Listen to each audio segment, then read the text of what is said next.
بسم اللہ الرحمن الرحیم۔ اللہ کے نام سے شروع جو نہایت مہربان رحمت والا ہے۔ السلام علیکم ورحمۃ اللہ وبرکاتہ۔ سوال: جزاک اللہ کے جواب میں کیا کہنا چاہیے؟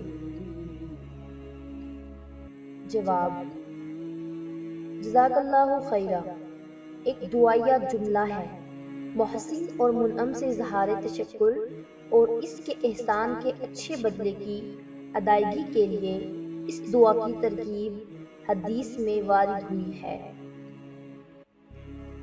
حضرت اسامہ بن زید رضی اللہ تعالیٰ عنہ فرماتے ہیں کہ رسول کریم صلی اللہ علیہ وآلہ وسلم نے فرمایا،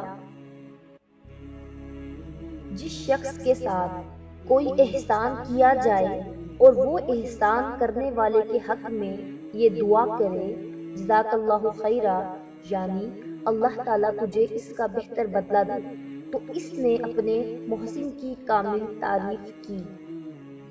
کیا جزاک اللہ کا جواب دینا لازمی ہے؟ اور اس جملے کا جواب دینا واجب نہیں ہے، البتہ دعا پر آمین کہہ لیا جائے اور ساتھ میں دعا دینے والے کو بھی کوئی دعا یا یہی دعا دے دی جائے تو یہ زیادہ بہتر ہے۔ جزاک اللہ خیرہ۔ Subscribe for more videos.